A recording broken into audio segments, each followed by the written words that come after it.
시간 옆 사람을 향해서 이렇게 인사했으면 좋겠습니다. 사랑합니다 라고 한번 인사해 보도록 하겠습니다. 사랑합니다.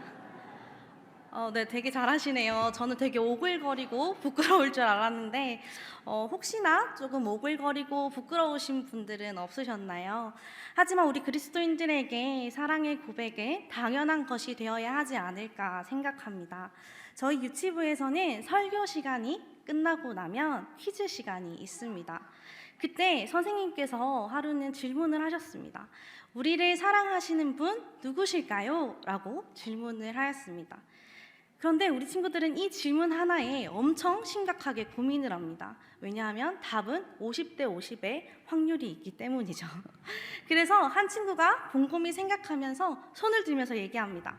하나님이요! 라고 얘기를 하게 됩니다. 그러면 선생님께서는 하나님도 맞지만 오늘 말씀에서 나오신 분 누구실까? 그제서야 눈치를 채고는 황급히 손을 들면서 또 얘기합니다. 예수님이요! 이렇게 대답을 하고는 하죠. 이렇게 귀여운 우리 친구들은 5세에서 7세까지의 유치부 친구들인데요. 이 친구들도 예수님이 나를 사랑하고 계신다라는 것은 알고 있는 친구들입니다. 하지만 예수님의 사랑이 이러한 유치부 친구들에게만 전해져야 하는 말씀은 아닙니다. 그러나 예수님의 사랑이 어른들에게는 조금 유치한 고백이 아닌가라고 생각하는 어른들을 저는 종종 보게 되었습니다. 이 세상은 모든 것들이 사랑으로 시작되었습니다. 그리고 우리 모두에게 예수님의 사랑을 주셨고 그 사랑을 힘입어서 살아가는 줄을 믿습니다. 그렇게 예수님의 사랑 고백은 나이와 상관없이 늘 우리 마음 가운데에 새기고 살아가야 합니다. 오늘 설교 제목을 보셨겠지만 찐사랑입니다. 여러분들은 맛집 찾는 것을 좋아하시나요? 네, 저는 굉장히 좋아합니다. 그래서 먹고 싶은 것이 있거나 아니면 친구들과 약속이 있을 때 인터넷을 검색해서 맛집을 찾아보고도 합니다. 아무리 인터넷 기술이 발달하고 지식적인 것들이 많다고 하더라도 제 핸드폰에 최근 검색 기록은 맛집들 뿐이기도 합니다. 예전에는 맛집이라는 단어만 보아도 의심 없이 그 맛집을 찾아가기도 하곤 했었습니다. 그런데 어느 순간부터 검색하며 나오는 그 맛집들이 정말 이게 맛집일까? 라고 생각할 정도로 많은 실패를 겪으면서 그냥 맛집이 아니라 찐 맛집이라고 적혀 있는 곳을 이제는 다시금 의심 없이 가게 되는 것 같습니다. 왜냐하면 찐 맛집이라고 하면 왠지 맛집보다도 더 믿음이 가고 신뢰가 가게 되는 것이죠. 여기서 찐이라는 단어를 한번 찾아보았습니다. 찐이라는 단어는 진짜라는 단어의 줄임말입니다. 진짜라는 단어의 사전적 의미도 제가 한번 찾아보았는데요. 본뜨거나 거짓으로 만들어낸 것이 아니라 참된 것이라는 뜻을 가지고 있었습니다. 그렇다면 이 사전적인 의미를 빗대어서 찐사랑은 무슨 뜻을 가지고 있을까요? 사전적 의미로 빗대어 보면 본뜨거나 거짓으로 만들어낸 것이 아닌 참된 사랑인 것입니다. 참된 사랑이 바로 찐사랑입니다. 여러분들은 예수님을 찐사랑하고 계신가요? 거짓 없이 온전히 예수님을 사랑하고 계신가요? 또한 많은 것들을 섬길 때에 성도들을 찐사랑하고 계신가요? 베드로에게 예수님은 찐사랑의 모습을 보여주셨습니다. 하지만 예수님의 찐사랑을 베드로는 예수님께 사랑으로 고백하지만 17절 말씀을 보면 궁금증을 유발하는 베드로의 대답을 볼 수 있습니다. 저희 17절 말씀을 한번 같이 읽어보도록 하겠습니다. 네, 말씀 한 번만 띄워주시겠어요? 17절 말씀 함께 읽도록 하겠습니다.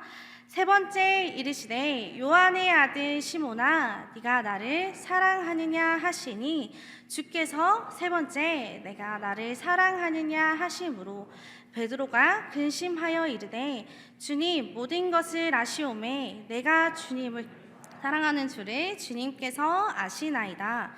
예수께서 이르시되 내 양을 먹이라. 아멘. 이 말씀을 보면 베드로는 예수님께 헌신적이고 뜨거운 사랑의 마음을 보였지만 베드로가 근심하여 이르되 라고 되어 있는 부분을 볼 수 있습니다. 베드로는 예수님께 사랑을 고백하면서도 근심하고 있었다라는 것입니다. 베드로가 근심했던 이유는 예수님께 3번이나 유사한 질문을 반복하여 들었기 때문입니다. 여러분들은 그런 경험이 없으신가요? 저는 본가와 5분 정도 떨어진 이제 곳에서 자취를 하고 있습니다. 가끔 본가를 가게 되면 부모님께서 저에게 이렇게 여쭤보십니다. 집 청소는 잘 하고 사니? 라고 물어보십니다. 그럼 저는 아무 의심 없이 깨끗해 라고 대답을 하게 되죠. 조금 시간이 지나서 비슷하게 또 다른 질문으로 저에게 부모님께서 여쭤보십니다. 집은 깨끗하니? 이렇게 여쭤보십니다. 그럼 저는 또 아무 의심 없이 깨끗해 라고 대답합니다. 조금 더 시간이 지나서 한 번 더 묻습니다. 내가 청소하러 한 번 더 가지 않아도 될까? 그때 저는 어떻게 대답을 할까요? 저의 집 상태가 그제서야 떠오르기 시작하면서 한번 오는 것도 좋을 것 같아 엄마 이렇게 얘기하고도 합니다. 계속해서 비슷한 질문을 하면서 제 집 상태가 떠오르게 되는 것이죠. 그리고는 솔직하게 대답하게 되는 것입니다. 베드로가 근심한 이유도 예수님께서는 비슷한 질문을 유사한 질문을 3번이나 반복하셨기 때문입니다. 그리고는 과거에 자신이 저질렀던 3번 예수님을 부인했던 사건들이 떠오르고 그 큰 근심에 사로잡혀 있었던 것입니다. 그렇다면 왜 예수님께서는 베드로에게 3번이나 네가 나를 사랑하느냐라고 물으셨을까요? 첫 번째는 사랑을 확인하기 위함이었습니다. 우리도 누군가에게 사랑을 받고 싶을 때 그것을 확인하기 위해서 다른 이들에게 사랑을 확인하고자 합니다. 하나님께서도 마찬가지로 우리의 사랑을 확인하고자 하십니다. 창세기 말씀을 보면 하나님께서는 아브라함에게 늦은 나이에 가진 이삭을 번제로 드리라 라고 말씀하신 장면들이 나옵니다. 그런 하나님의 말씀에 아브라함은 즉시 이삭을 드리러 가게 되죠. 그런데 하나님께서는 사랑하는 이삭을 들기까지 사랑한 아브라함에게 이렇게 말씀하십니다. 창세기 22장 12절 말씀인데요. 제가 한번 읽어드리도록 하겠습니다. 네가 네 아들 네 독자까지도 내게 아끼지 아니하였으니 내가 이제야 네가 하나님을 경외하는 줄을 아노라. 아멘. 하나님께서는 아브라함을 사랑하지 않아서 이삭을 번제로 드리라고 말씀하시는 것이 아닙니다. 아브라함의 믿음을 확인하고자 하신 거였습니다. 이렇게 하나님은 우리에게 가끔 시험하십니다. 그 시험은 우리를 깎아내리고 비난하고자 하신 것이 아니라 그 시험을 통해서 우리의 믿음과 사랑의 크기를 확인하고자 하신 것입니다. 즉 우리가 하나님을 향해서 긴장을 놓치지 말고 있어라 라는 것이기도 하죠. 아브라함에게는 이렇게 하나님께서 믿음을 확인하고자 하셨지만 베드로에게는 예수님을 향한 사랑을 확인하고자 하셨습니다. 왜냐하면 베드로를 사랑하셨기 때문입니다. 예수님을 3번 부인한 베드로였지만 예수님은 그를 너무너무 사랑하셨기 때문에 계속해서 물으시면서 베드로가 예수님을 향해 진실된 사랑 고백을 하길 원하셨습니다. 여러분들이 믿었던 사람들에게 배신을 당해 보신 적이 있으신가요? 그렇게 배신을 당해 보면 어떤 마음이 드시던가요? 정말 분노와 복수심이 들지는 않으시던가요? 하지만 예수님은 베드로를 사랑하셨기 때문에 그 배신이 중요하지 않으셨습니다. 그 배신보다도 중요한 것은 예수님께서 베드로에게 질문하셨던 네가 나를 사랑하느냐? 라고 하신 예수님의 사랑이 더 중요하셨습니다. 베드로에게 그 사랑을 반드시 확인받아야 하는 이유이기도 하셨습니다. 이 세상도 하나님의 사랑으로부터 창조되었습니다. 하나님의 사랑으로 만들어진 이 세상 가운데서 하나님의 사랑으로 사람을 우리를 만들어 주셨습니다. 그리고 밤낮 없이 우리를 사랑으로 지키시고 보호해 주십니다. 모든 것이 사랑인 것입니다. 하나님은 우리를 사랑하시기 때문에 우리들에게 모든 것들을 최고로 주신 것입니다. 예수님을 배신하고 자신의 살 길을 위했던 베드로였지만 그 베드로에게 사랑을 부르신 예수님을 우리는 기억해야 합니다. 베드로에게 나를 사랑하느냐라고 물으십니다. 베드로는 네 주님, 저는 주님을 사랑합니다 라고 답합니다.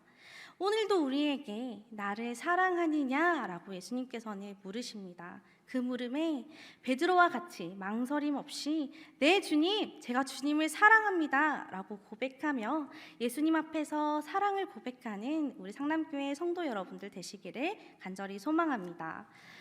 두 번째는 베드로에게 하나님의 일을 감당하게 하기 위해서였습니다. 본문 말씀을 보면 예수님은 하나님의 일을 감당할 사람을 찾고 계십니다. 그런데 예수님이 요구하는 자격을 갖춘 사람을 찾고 계십니다. 그 자격은 바로 사랑입니다. 오늘 본문 말씀에서 네가 나를 사랑하느냐라는 그 예수님의 질문 외에 또 공통적으로 나오고 있는 말씀이 있습니다. 내 어린 양을 먹이라, 내 어린 양을 치라 라는 말씀입니다. 즉 하나님의 일, 복음을 전하라는 것입니다.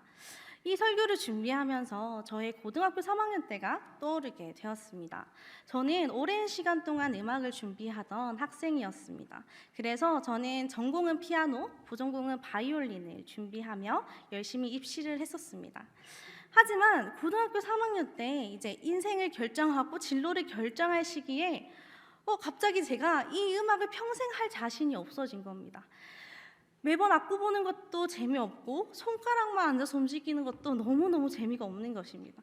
그래서 남들은 진로를 결정할 시기에 저는 진로를 포기하게 됩니다.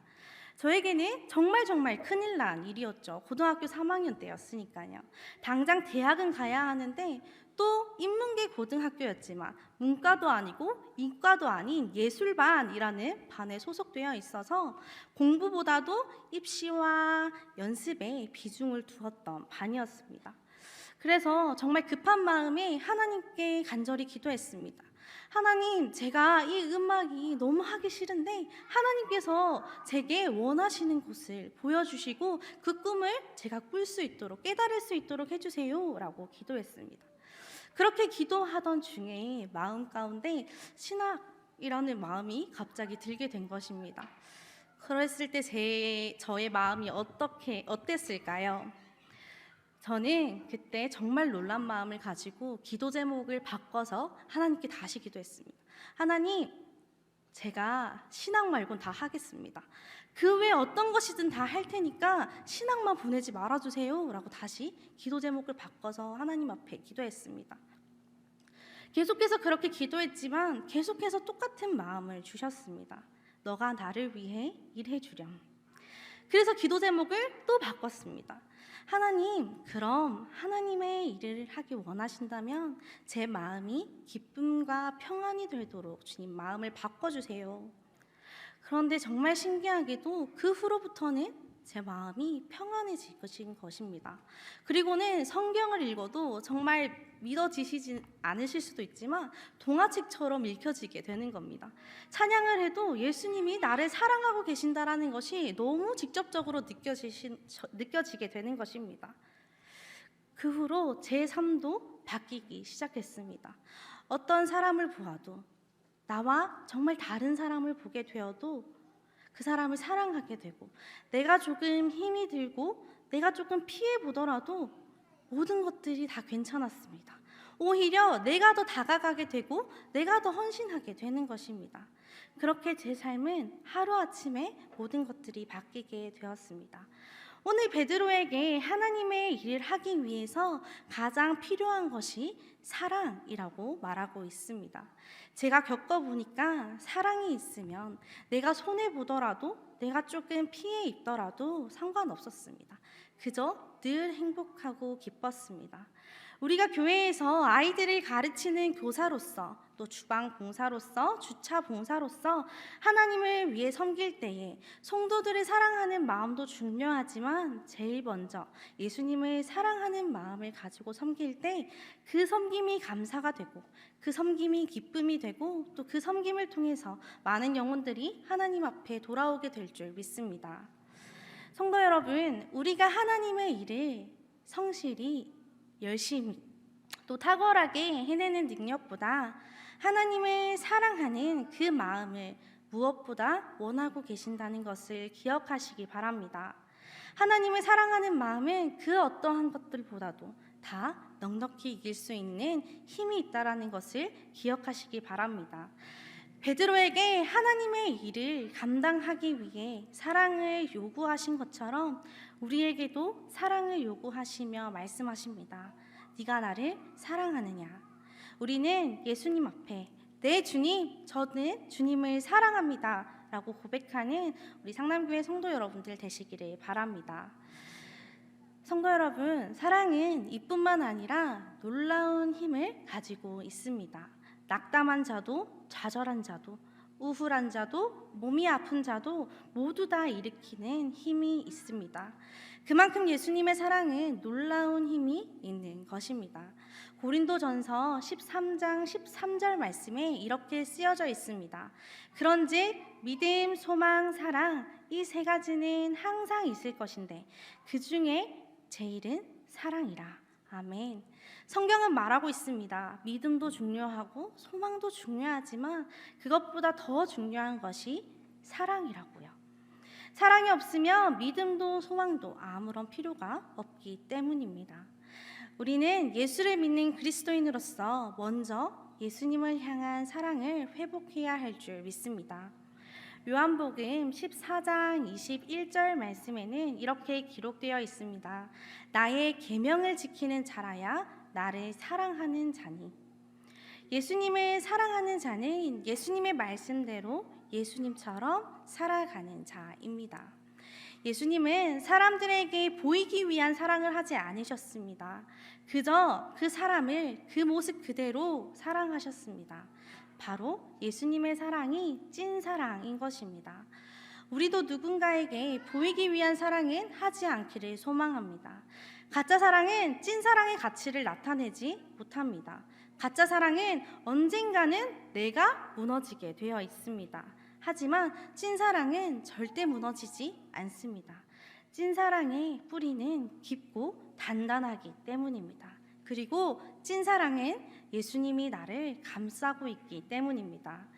사랑하는 것이 세상에서 볼 때는 손해보는 것처럼 보일 수도 있지만 그것은 절대로 내가 손해보는 것이 아닙니다. 내가 그들을 사랑함으로써 말로 표현할 수 없는 행복을 내 것으로 누리게 되는 것입니다. 예수님께서 우리에게 네가 나를 사랑하느냐라고 물으시는 음성을 우리는 잘 듣고 깨닫기를 소망합니다. 그래서 주님께서 언제 물으시더라도 우리는 부끄러움 없이 네 주님, 저 주님 사랑합니다 라고 고백하는 우리가 되기를 소망합니다. 그것이 바로 예수님을 향한 찐 사랑입니다. 그럴 때에 평범한 우리의 일상이겠지만 예수님의 사랑을 통해서 평범함 속에서도 특별하고 아름다운 삶, 승리하는 삶을 살아가게 되는 줄 믿습니다.